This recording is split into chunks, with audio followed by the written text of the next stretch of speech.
Merci, chers téléspectateurs, de suivre Africa News. Ravi de vous retrouver pour un nouveau numéro de Football Planet, votre émission sportive hebdomadaire.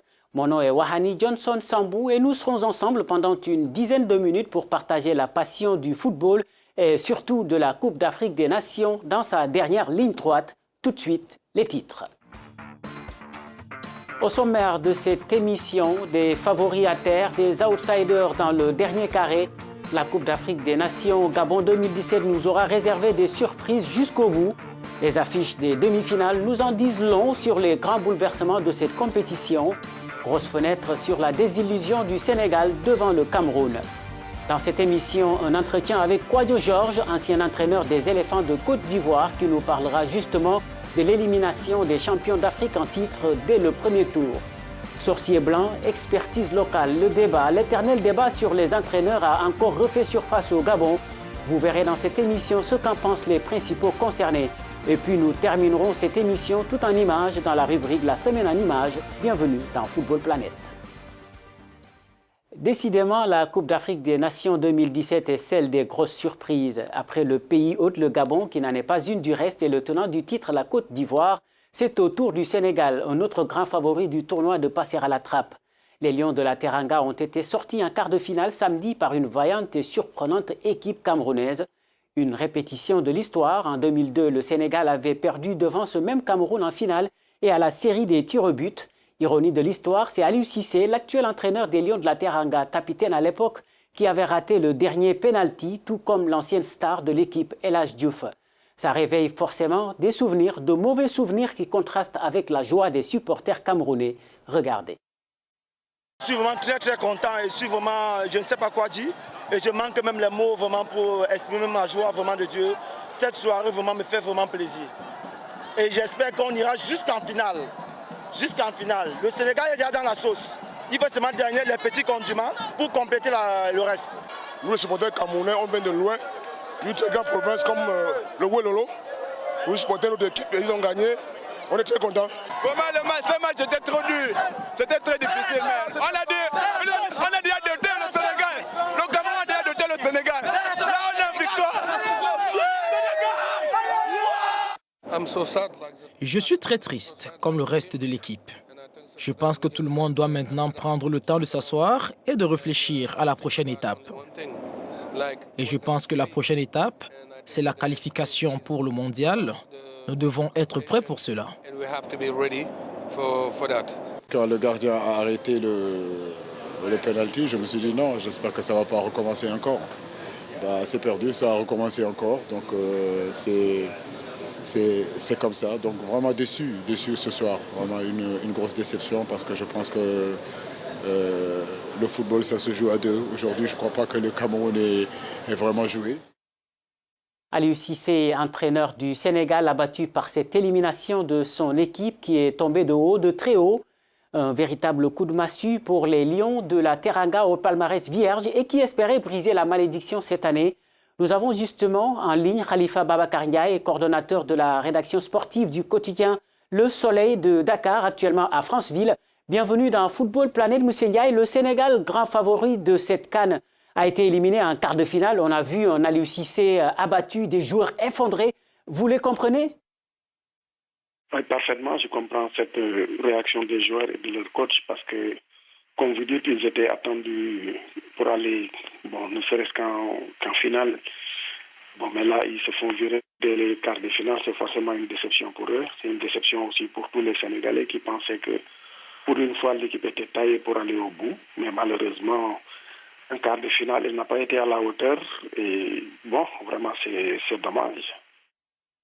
Le Cameroun est justement l'une des équipes surprises qu'on n'attendait pas forcément du tout à ce stade de la compétition.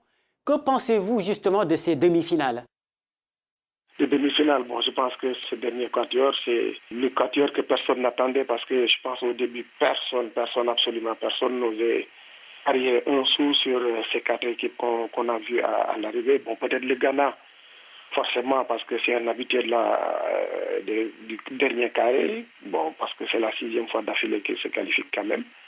Mais à part ça, les autres n'étaient pas forcément attendus. Donc à commencer par le Cameroun qui, à mon avis, a présenté son équipe la plus faible depuis toujours. en Coupe d'Afrique en tout cas. Mais absolument personne, pas grand monde en tout cas, ne s'attendait à les voir en demi-finale. Le Burkina, pareil, parce que ils étaient dans le groupe où il y avait le Cameroun et le Gabon, pays organisateur. C'était une poule assez équilibrée, mais on ne les voyait pas sortir. Non seulement les étalons sont sortis, mais ils ont éliminé en quart de finale la Tunisie, que tout le monde déjà avait vu comme l'un des favoris. C'est l'Égypte, c'est-à-dire une grande nation de football. Après 7 ans d'absence, il était difficile de miser quelque chose sur eux. Mais ils sont là, et curieusement, c'est la seule équipe à n'avoir pas pris un seul but. C'est la preuve qu'eux aussi, ils savent gérer une compétition comme la CAN. Et au vu de tout ce qui s'est passé, il est hasardeux vraiment de faire des pronostics. Voilà, ce sont des demi-finales ouvertes. Je sais que ça, on le dit tout le temps, mais je pense que les demi-finales n'ont jamais été aussi ouvertes que dans cette compétition. Babacar Khalifa Ndiaye, journaliste sportif sénégalais. Dans les autres matchs et autres surprises, la qualification, vous l'avez entendu, en demi-finale du Burkina Faso au détriment de la Tunisie battue 2-0. Les deux autres qualifiés sont le Ghana et l'Égypte, vainqueurs respectivement de la RDC et du Maroc. Voici à présent le tableau des résultats et le programme du reste de la compétition.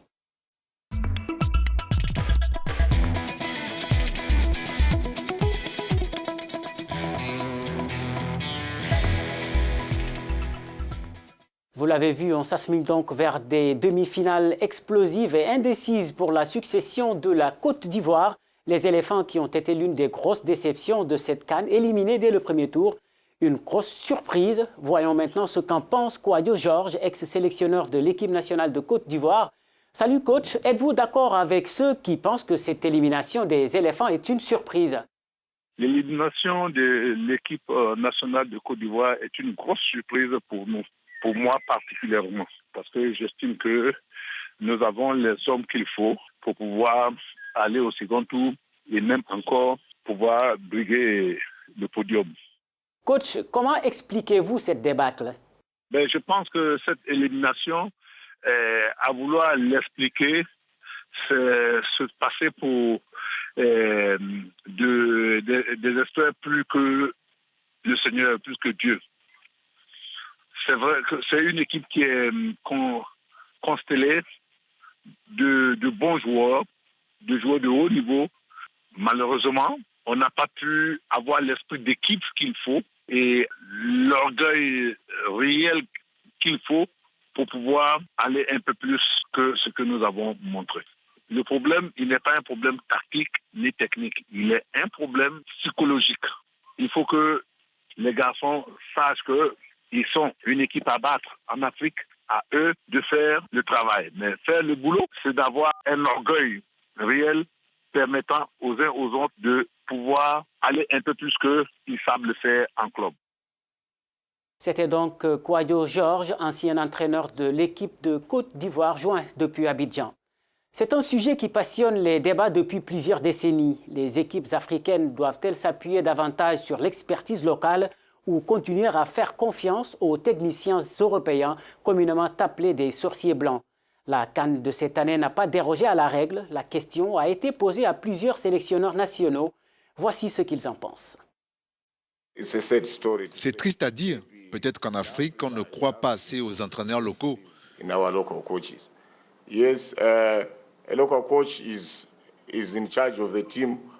Oui, les entraîneurs locaux ont des équipes. C'est ce qu'ils veulent. Mais pas forcément le respect qu'ils devraient avoir. Il faut leur donner ce dont ils ont besoin et on pourra alors voir comment ils s'en sortent. La seule chose que je peux vous dire, c'est que le football est universel. Donc, il n'y a pas de couleur, il n'y a pas de race, il n'y a pas d'ethnie. Je ne fais pas partie, en tout cas, de ces gens qui veulent polémiquer ou amener un débat sur des choses comme ça. Pour moi, c'est très sensible. Je pense que l'expertise n'a pas de couleur. Et le football, quand le football est une discipline vraiment où il y a de différentes personnes, différentes ethnies, religieux et tout, et c'est ce qui fait le charme du sport en fait. Donc ces débats-là, moi ça ne m'intéresse pas et j'ai pas envie trop de rentrer dedans. Je m'en fous qui dirigera l'équipe d'Afrique championne du monde. Ce que je veux, c'est qu'une équipe d'Afrique devienne championne du monde. Franchement, peu importe l'entraîneur. Et ça serait probablement formidable que ce soit un entraîneur africain qui devienne le premier entraîneur champion du monde avec une équipe africaine. Il s'appelle Saïd Adebayo Akinfewa, il a 34 ans, pèse près de 106 kg et mesure 1,80 m. Footballeur le plus lourd de la planète, 15 clubs en 15 ans de carrière professionnelle. L'attaquant britannique d'origine nigériane est en tête d'affiche de notre rubrique La Semaine en images, sur laquelle nous vous disons à la semaine prochaine. Mais vous pouvez continuer à suivre l'émission sur nos différentes plateformes sur les réseaux sociaux, Twitter, Facebook et sur notre site web www.africanews.com. Merci et au revoir.